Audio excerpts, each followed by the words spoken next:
Tonight we report on the state forcing the county to decide on what to do with the fairgrounds and how 2 fires in Soap Lake are considered suspicious. What's going on in sports, Bob?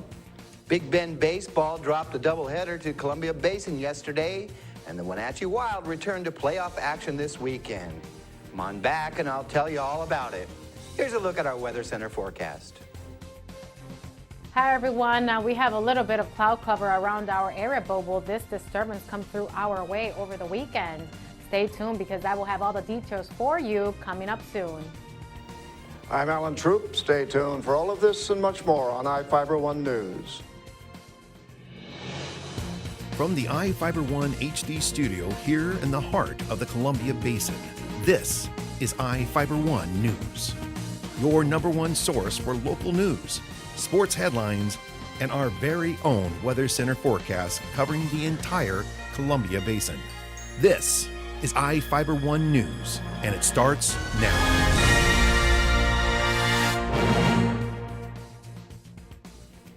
The state gave Grant County 2 months to decide whether to change the fairgrounds septic systems or connect to the Moses Lake City Sewer. The State Department of Health is requiring the county to make the decision by June 30th. The state decision surprised county officials. Fairgrounds manager Jerry Gingrich and Commissioners Richard Stevens and Carol Ann Swartz said they didn't understand what information the state was using to base their decision. The state's decision followed 2 years of monitoring and a comprehensive exam of the state-approved system. The State Department of Health threw out all the data collected from a control well, claiming it was contaminated.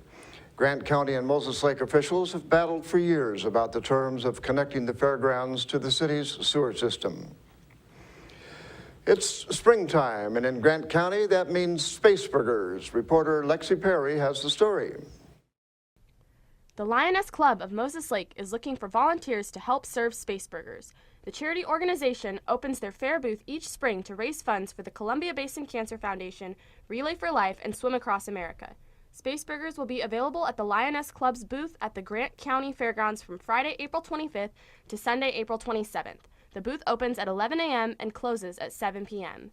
Lioness Club member Michelle Botger said the club normally mans the booth by themselves, but this year they are short-handed and are asking for help. The club invited everyone to stop by and pick up some space burgers. They are also accepting large orders by phone. For more information or to place a large order, call the Lioness Club at 509-770-1698. For iFIBER 1 News, I'm Lexi Perry. Thanks, Lexi. Grant PUD officials believe water pressure behind Wampum Dam helped start a crack in a support pillar, but are unclear on why it happened. The utility reported Wednesday the pressure behind the dam contributed to the 65-foot-long crack in a pillar supporting the spillway. Divers discovered the crack on February 27th after an employee noticed a section at the top of the dam had shifted. Engineers are analyzing core samples, the design construction history, and other information to determine the cause of the fracture. The PUD plans to have the analysis portion of the project finished by June. Law enforcement is reaching out to children of special needs in June. Here's the story with Jeff Chu. Public safety agencies will host the 14th annual Chief for a Day event on June 12th in front of the Grant County Courthouse in Ephrata. Chief for a Day celebrates the lives of 9 special needs children from throughout the county. Children for June's event have already been selected. Each child is honored and empowered as chief of a local law enforcement or fire agency for the duration of the day. The event is hosted by law enforcement and fire agencies, including the Grant County Sheriff's Office, Ephrata Police Department, Quincy Police Department, and Moses Lake Police. Other host agencies are Mattawa Police Department, Warden Police Department, Washington Department of Fish and Wildlife Enforcement, the Washington State Patrol, and Ephrata Fire Department. The ceremony includes presentations by leaders of those agencies, the Grant County Commissioners, Superior Court judges, and other dignitaries. Each chief is presented with a plaque, uniform, and badge of their agency. The event is sponsored by Thomas A. Bruoff Foundation, an Ephrata-based nonprofit organization focused on assisting special needs children in the U.S. and Mexico. I'm Jeff Chu for iFIBER 1 News. Now let's take a look at people currently being sought out by the Grant County Sheriff's Office. This is Sheriff Tom Jones with the Grant County Sheriff's Office. Each of the people you see here have a warrant for their arrest. If you see any of these people, we ask you do not attempt to detain or apprehend them, but call us at 509-762-1160 or send us an email at crimetips@co.grant.wa.us. If the person is presenting a danger, call 911. With your help, we can bring these people to justice and make our community safer. We will be back after this. Hey, how do you TDM? Fish taco. Chicken burrito. No, chicken taco. I mean, I want fire on my burrito. I want jalapenos. I want habanero sauce. I want it hot, hot, hot. rice, beans, lettuce, tomato, and that is it. I like nachos. I like nachos. 2 pork tacos with creamy chipotle sauce, and make it a combo. Love fish tacos. Gotta be fresh, gotta be fast, gotta be to go, gotta get out of here. Stop by today and TDM with our new creamy chipotle sauce. Are you looking to improve your or your child's smile? At Casciati Orthodontics, we make it our mission to make braces more affordable and fun. Our business has proudly served the Columbia Basin for over 20 years, and our new conveniently located state-of-the-art facility offers a relaxing environment full of fun activities for the kids. We accept all types of insurance and have convenient payment plans available. Give us a call for a complimentary evaluation, no referral needed, or check us out on the web and make an appointment online. Hi everyone, I'm Chaselyn Rodriguez from your One News Weather Center, brought to you by your Bud Clary Toyota dealer. Toyota, let's go places. We remain dry for the remainder of the work week and even the weekend. We're expecting a pretty calm and quiet night tonight. However, on Friday, we'll be a little bit windy with gusts as high as 25 miles per hour. However, those temperatures will remain above seasonal for this time of year. We might expect temperatures to be in the 70s for tomorrow. In the meantime, let's take a closer look at the almanac for Ephrata within the past 24 hours.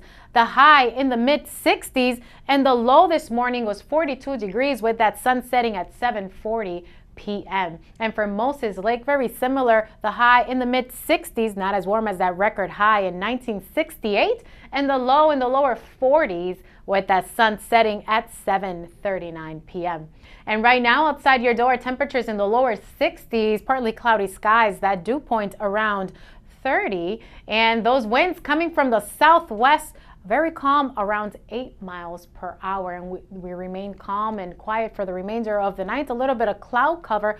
Now the disturbance coming from the north towards the inland northwest and towards the panhandle of Idaho. That's coming Friday into Saturday, bringing a possibility of some showers. But coming into Sunday, we're expecting high pressure to build in and bringing us dry conditions. In the meantime, temperatures towards the coastal area in the 50s. Olympia remains in the 60-degree mark, and the Yakima Valley in the 70s with mostly clear skies. Now towards the inland northwest, temperatures in the lower 60s, and towards our Columbia Basin, temperatures in the upper 60s to lower 70s.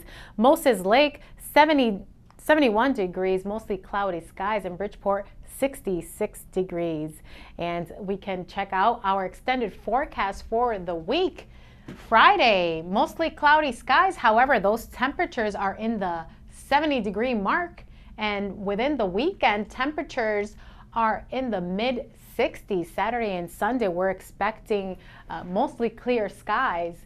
And then Monday, we return to the 70-degree mark. And coming into the work week, temperatures will remain in the 60-degree mark. So we're looking for a fabulous week with temperatures above the average for this time of year.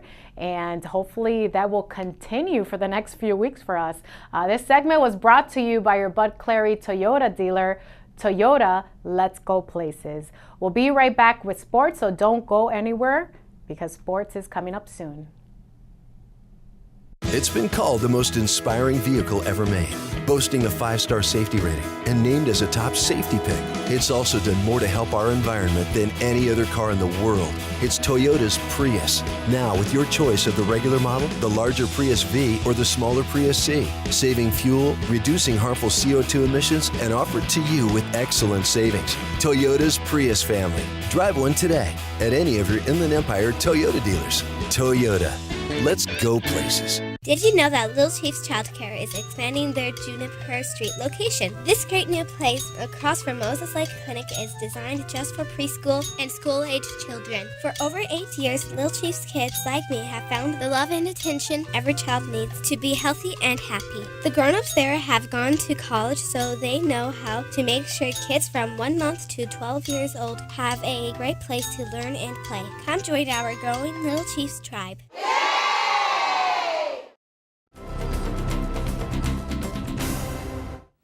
Welcome back. I'm Bob Kirkpatrick with today's sports. Big Bend baseball has hit a bump in the road in the 2014 season.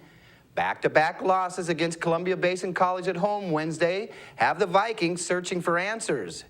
Big Bend was looking to make up ground in the NWAC East Region Conference when they took to the diamond for a twin bill with the Hawks.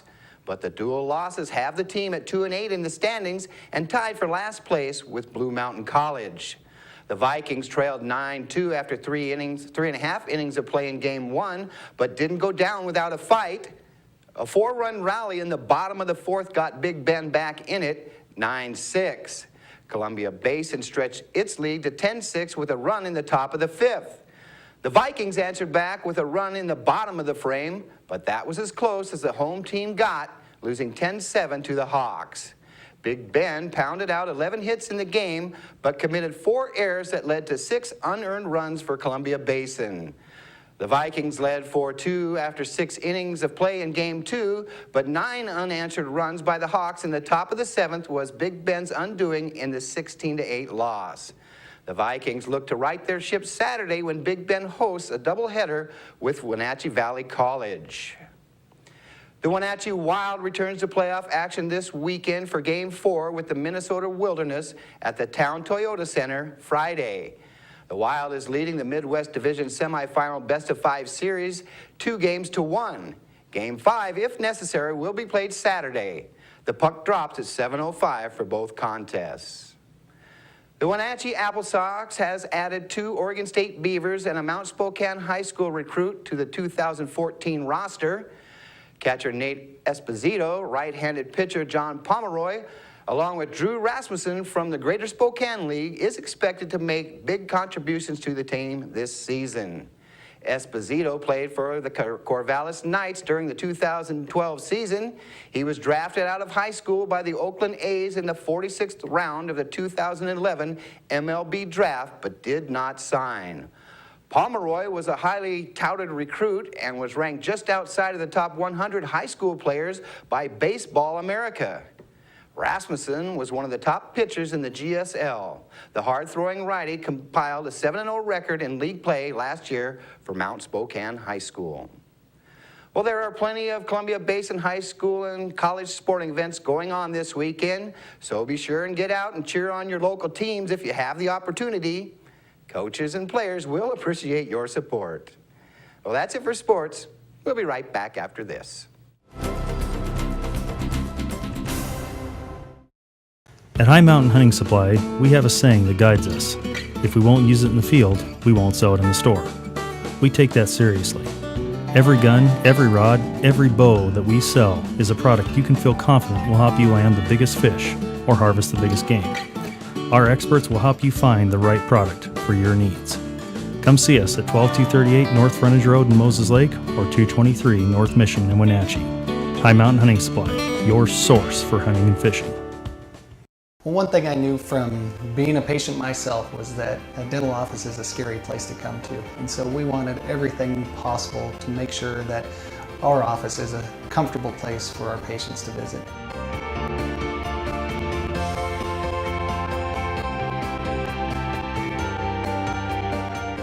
The patients that I have, my clients, have made me a part of this community, and we want to give back in every way possible.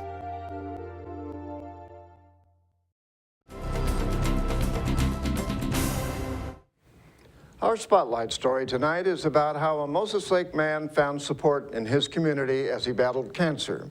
Here with the story is Jeff Chu. A group of Moses Lake residents has left its positive mark on the life of a mobile home park owner. The volunteer group installed a new sidewalk fronting the mobile home park on Marina Drive. The city of Moses Lake was requiring financially strapped park owner Ward Wombolt, who lives in Canada and is fighting terminal cancer, to pay for the sidewalk repair work. Wombolt last year asked the Moses Lake City Council for an extension to pay for the sidewalk replacement. That's when the group, the Committee of Safety, led by Moses Lake resident Robert Pops Carter, stepped in. Carter learned about Wombolt's plight in an iFIBER 1 news story. He explained why the group wanted to help a man they didn't even know. I've been asked this, why him, several times, a lot. And it boils down to the fact that he's a human being in need in our community. And when we talk to people about, do you think we can do something? The almost unanimous response was, no, I don't think we can do something. I think we're going to do something. The Grant County Committee of Safety is an organization uniting several other groups such as the Grant County Tea Party, the Oath Keepers, and Grant County Militia. The group and other volunteers, plus $2,650 in donations, helped replace the sidewalk in March with the help of Poor Boys Concrete, which donated its crew's labor. The Committee of Safety still needs donations of about $1,300 for asphalt work. Carter can be contacted at 509-750-7740. The only thing left for the sidewalk project is the asphalt coming from the sidewalk to the two main driveways, and Windermere Real Estate is going to take care of that. The sidewalk project's team leader, Andy Lorenz, said he organized the workforce for the project to replace an 8-foot wide, 200-foot long stretch of the sidewalk. He said he was touched by the outpouring of volunteer help. I'm moved that the community moved in such a fashion to help this guy. Alex Boggs, representing Grant County Militia for the project, said the group was ready and willing to help and would continue to push for a positive image in the area. I mentioned to Pops is that I think we should do something. This would be a good opportunity for the militia and the COS to establish ourselves in the community. Park owner Ward Wombolt was at home in Canada and unable to visit Moses Lake for what he said were financial reasons. Recently contacted by phone, Wombolt said he would like to visit Moses Lake soon to personally thank all involved in the project. Carter said he was proud of the community turnout to help fix the sidewalk. I'm Jeff Chu for iFIBER 1 News. We will be right back after this.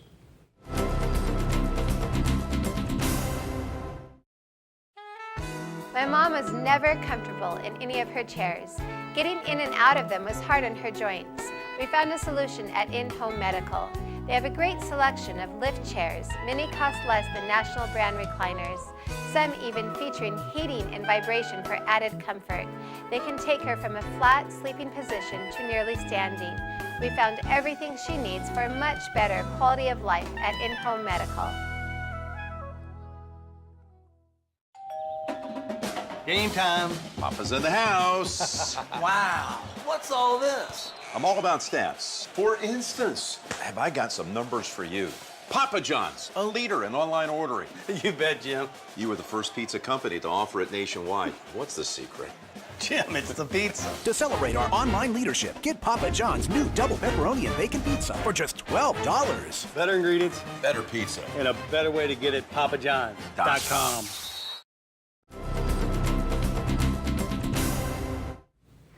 An unoccupied building and a pickup truck were destroyed by suspicious fires in Soap Lake Thursday morning. The fires started at roughly 2:30 a.m. Grant County Fire District 7 responded to one fire at the building located at 10 State Route 28 Northwest. The Soap Lake Fire Department responded to the burning Dodge Ram pickup with a camper on the corner of Road 19.8 Northwest and Division Street South.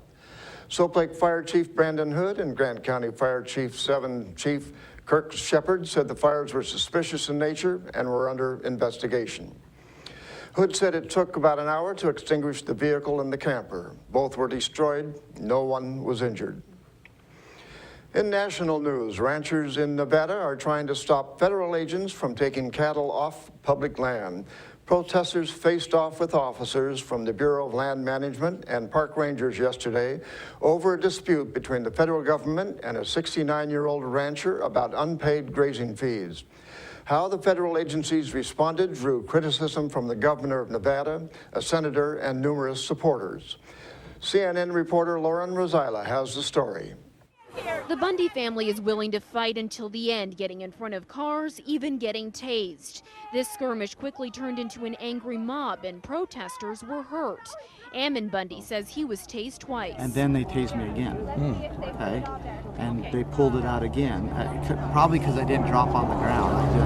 I was convulsing, but I did not drop on the ground. He still has the marks on his neck and chest. One of the Bundy sisters says she was also injured after a ranger hit her with his car. I just felt a hard push, and I went to the ground. The Bundys say the BLM is killing their cattle in the process of rounding them up. Which is just one of the consequences of allowing the federal government to come out here and to access this land. That's something the feds deny, but the community here is still worried, joining the family along the side of the road telling the BLM to get out. Whenever you spend $3 million to supposedly collect what they would say $1 million in back fees, there's something basically wrong there. Protester Jim Lordy came to the group packing a weapon, a representative of Operation Mutual Aid. We're here to make sure the citizens' rights aren't violated. While the Bundys don't feel guns are necessary, they are planning to be out here every day. They want the federal government out and are willing to do what it takes. Police in Ocean Shores, Washington, say tips led them to seize a 4-foot-long alligator that was living in a small apartment in the coastal community. KING-TV reports that one of those tips came from April Woglin's landlord. The station also says it's against state law to own American black alligators in Washington. A state fish and wildlife officer brought Snappy to the Thurston County Animal Shelter. The creature will be placed in a reptile refuge. Officers confiscated the alligator yesterday afternoon. Sergeant Don Grossi said they found Snappy in the back seat of the resident's vehicle. Rogan tells KING, "It broke my heart," and she adds, "He's just like a dog or a cat." A California man is mounting a legal battle against the federal government, but instead of grazing rights for cattle, this time it's over a penny. That's because it's no ordinary penny. It's a rare aluminum one that's been in Randy Lawrence's family for 40 years. CNN reporter Bob Lawrence has the story. Having just moved here from Denver, Randy Lawrence went to this coin shop in La Jolla. And I had this coin collection in my possession since he died. He being his father, who worked here at the Denver Mint as a supervisor for 20 years. He had amassed a number of coins through that time that he had been given. Among them, this 1974 aluminum penny. Thousands were made, but then Congress said don't use them. So most were recalled and melted, except this one from Denver. Lawrence, no relation, had actually sold the coins to the La Jolla shop owner, who discovered how rare it was. Then they got a letter from the government, which said they wanted it back. You go from that high to this sudden extreme low. And even if you did know this could happen, you don't realize it until it does, and then it's disappointing. Not about to take this lying down, Randy and the shop owner, Michael McConnell, contacted a lawyer. Who we contacted by phone in Los Angeles. Joe Biden got 2 of them. As far as I know, he hasn't given them back. In fact, there is one other aluminum penny in private hands that was made in Denver, and Vardian said they haven't been asked to give it back. They don't have any right to them. Just seems to me, absurd. Lawrence said to auction it will serve a higher purpose than just have it sit on a shelf in a museum. It will do so much more good if we are allowed to auction this coin and give this chunk of money to charity. That's still the goal, which for now is on hold. Bob Lawrence, 10 News. And that's going to do it for us here at iFIBER 1 News. We want to thank you for watching, and we'll see you again tomorrow.